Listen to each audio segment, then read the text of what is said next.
ప్రారంభించుకుంటారు.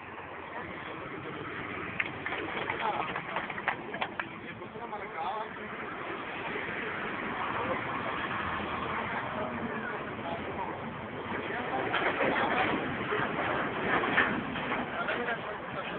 కావాలి.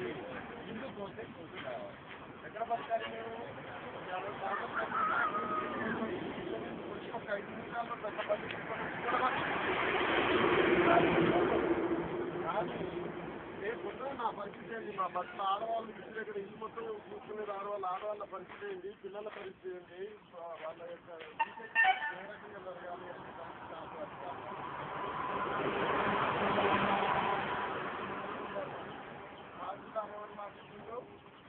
RDO మాటించండి. RDO ఎవరు మాటించుండు? కాంట్రాక్టర్లు మాటించండి.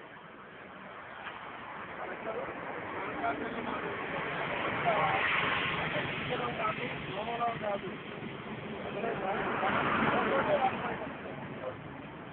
ఒకటి బాగా గుర్తుపెట్టుకోవచ్చు.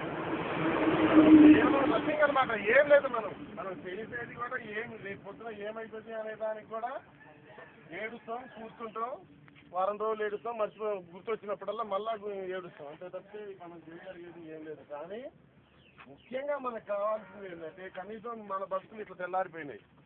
కనీసం మన కొడుకులు కానీ మన మనవాళ్ళు కానీ కొద్దిగా తెలివితోటి ఉండాలా వద్దా? ఉండాలి. అది ముఖ్యం అనమాట. ఇవాళ నీ ఇల్లు కొలగొట్టుకొని పోతాడు. ఇవాళ నీకు 4 అరల ఇల్లు 4 గదుల ఇల్లు భూమి కొట్టుకొని పోతే మనకి మిగిలేది ఏంటి? బేస్మెంట్ కూడా పైసలు రావట్లేదు. ఇవాళ 20 లక్షల రూపాయలు రేపు ఆన్లైన్లో రోడ్డు కావేస్తే అది 60 లక్షల రూపాయలు అయితే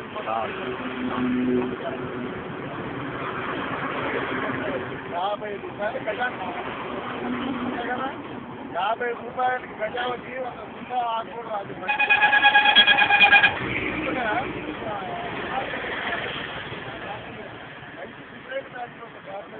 ఈ పక్కన ఉన్న హోటల్లో ఒక గ్లాసు తాగితే 50 రూపాయలు తీసుకుంటారు.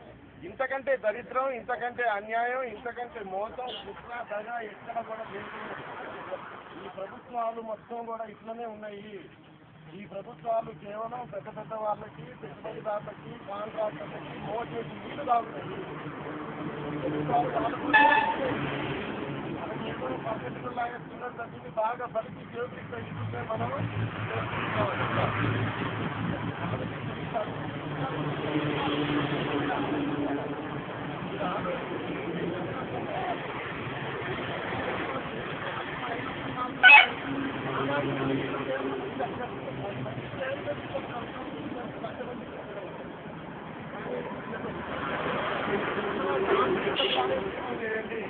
వాళ్ళు వచ్చారనుకో కొలగొట్టుకోవడానికి వస్తున్నారు అనుకో.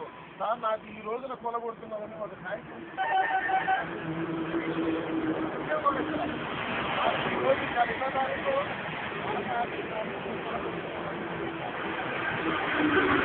అలా ఏమన్నా చేయగా ఉన్నా కూడా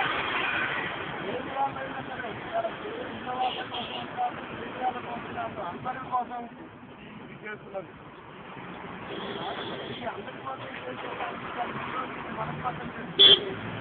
ఇక్కడ గడితో ఇక్కడ అధికారులు ఇక్కడ కుట్ర ఏం చేస్తారంటే ఒక 10 మందితో ఒక్కరికి ఒక 50 రూపాయలు ఇప్పిస్తుంది.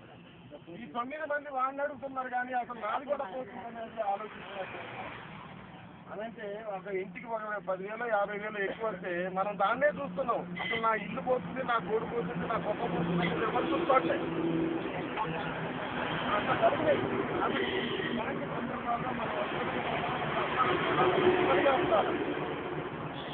మీరందరూ కూడా ఒక ఉమ్మడిగా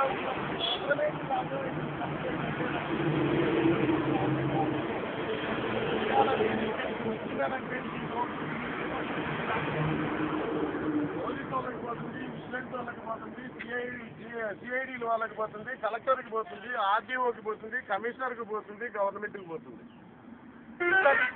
కూడా నేను ఇన్ని మాటలు కూడా ఇక్కడికి మేము రైతు హక్కుల కోసం మేము వస్తున్నామంటే మా ఉద్దేశం కేవలం మిమ్మల్ని తెలివి కలిగిన వాళ్ళలాగా చేయటమే మా ఉద్దేశం. ఎవరి దగ్గర 1 రూపాయి తీసుకున్నది కాదు, ఎవరి దగ్గర 1 బుడ్డ పైస కూడా మాకు తెలవదు. ఇవాళ కొన్ని వేల రూపాయలు, లక్ష రూపాయలు మనం నాలాంటి వాళ్ళు ఉన్నటువంటి నాలాంటి సంఘటనలు ఉన్నటువంటి వ్యక్తుల ద్వారా చేస్తున్నటువంటి ఉద్యోగం వాళ్ళకి మాకు డబ్బు అవసరం లేదు, మాకు డబ్బు అవసరం లేదు, పేరు అవసరం లేదు. రేపు మీరు ఏంటి ఓట్ల కోసం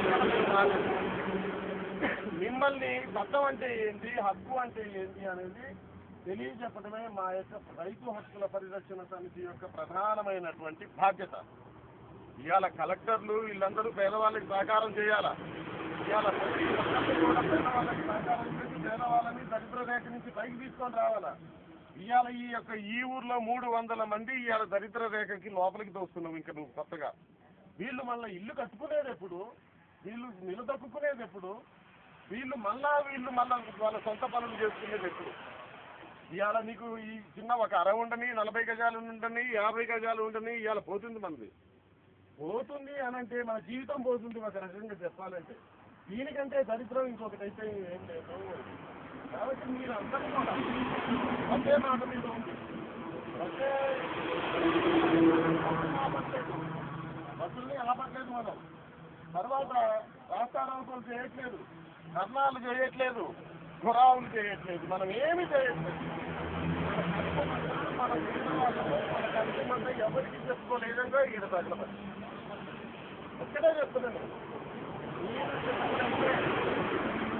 ప్రజలు ప్రభుత్వం, ప్రజలు ఎన్నుకున్న ప్రభుత్వం ఎప్పుడైతే మీరు తెలుగు మీరుతారో, తెలుగు మీరిన రోజు నుంచే మీ మీద ఒత్తిడి పెరుగుద్ది. ఆ ఒత్తిడి నువ్వు తట్టుకున్నప్పుడు మాత్రమే నువ్వు నిలబడగలుగుతావు. ఎందుకంటే వీళ్ళంతా తెలివి మీరుతున్నారు కదా, వీళ్ళని అనగదొక్కాల. అనగదొక్కకపోతే ఆయన ఆటలు సాగవు, తప్పు కొడుతాం.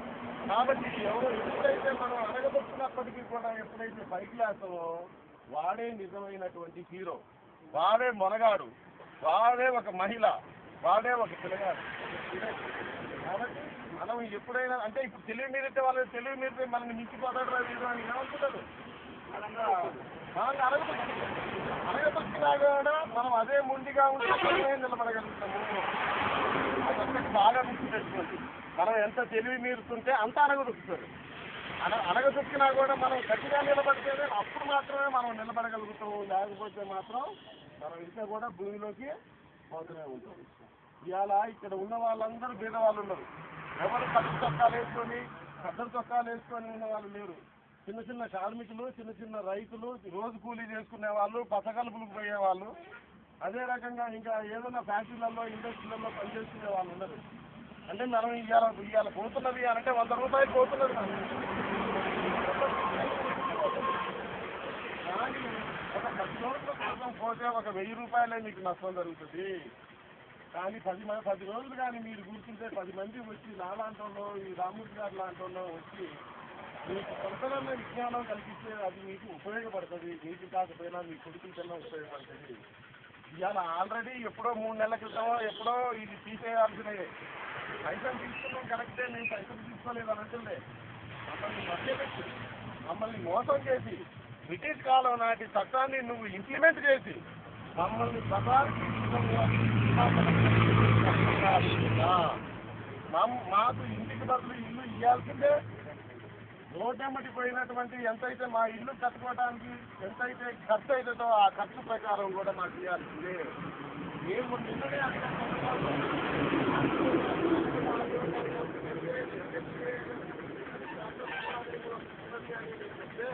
మాకు తెలవదండి.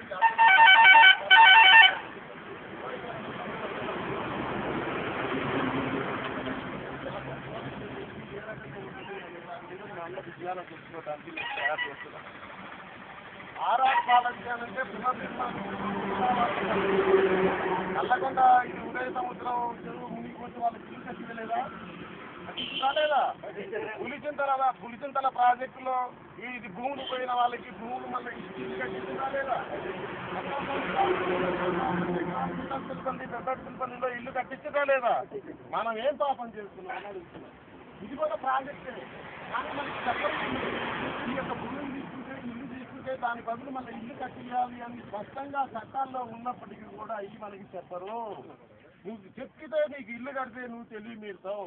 నువ్వు తెలివి మీరితే రేపు ఆయన నీ మాట తీరడు. ఆయన మాట నువ్వు వినవు. కాబట్టి ఇంకో ఇట్లా మనల్ని మూర్ఖుల్లాగే ఉంచుతున్నారు. చదువు లేని వాళ్ళని చదువులేగానే ఉంచుతున్నారు. బీదోళ్ళని బీదోళ్ళలాగానే ఉంచుతుంటారు. ఏ మాత్రం కూడా పైకి రాకుండా ప్రయత్నం చేస్తున్నారు. ఇవాళ నేను ఒకటి స్పష్టంగా అడుగుతున్నా ఈ ప్రభుత్వాన్ని, రాష్ట్ర ప్రభుత్వాన్ని కానీ కేంద్ర ప్రభుత్వాన్ని కానీ, మీరు ప్రజా సంరక్షకుల భక్షకుల మాంసంలాగా తినేస్తున్నారు మమ్మల్ని. ఇవాళ ముత్యాలమ్మ గుడెంలో 300 ఇళ్ళని ఒకే రోజు టీవీలు కూడా ప్రొక్లైనర్తోటి పగలగొట్టిండ్రు అని చెప్తున్నారు. పబ్బులు, ఫర్నిచర్లు, టేబుళ్ళు, కుర్చీలు అందులో చేసిండ్రని చెప్తున్నారు. ఒక బెటాలియన్ మొత్తం 200 మంది పోలీసులు, ఆర్టీఓలు, ఎంఆర్ఓలు, వీళ్ళందరూ వచ్చి వాళ్ళందరినీ కూడా మొత్తం కూడా 3 గంటల్లో 300 ఇల్లు అని అంటే అర్థం చేసుకోండి. కిరాణం కొట్లో దుకాణం మొత్తం కిరాణం కొట్లోనే ధ్వంసం, ఇళ్లలో ఉన్న టీవీలు ఇళ్లలోనే ధ్వంసం. స్టే ఉన్నప్పటికీ కూడా ఆ స్టేని కూడా ఖాతరు చేయకుండా ఈ ప్రభుత్వం ఎవరి చేతిలో ఉన్నది? డబ్బు గల వాళ్ళ చేతిలో ఉన్నది. కోర్టుని వాడు ఎందుకు లెక్క చేస్తాడు? వాడు పోతాడు, యాంటిసిపేటర్ బెయిల్ తీసుకొచ్చుకుంటాడు, బయట కూర్చుంటాడు. కానీ ఇక్కడ పోయినది ఎవరి 300 మంది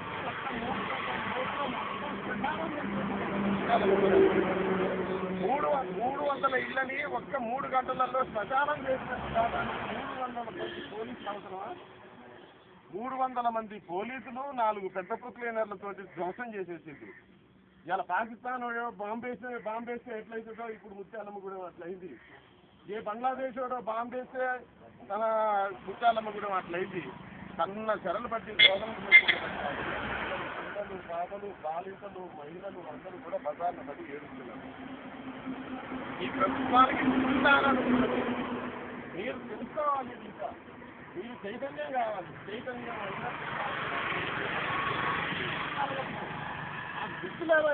నువ్వేం చెప్పనవసరం లేదు. నాదేదో మాకు ఇచ్చిన దాకా నువ్వు చెప్పడం ఏ అధికారిని కానీ ఎందుకు బుద్ధి తక్కువయ్యి మనకి అధికారులని ఊర్లోకి రాణిస్తున్నావు?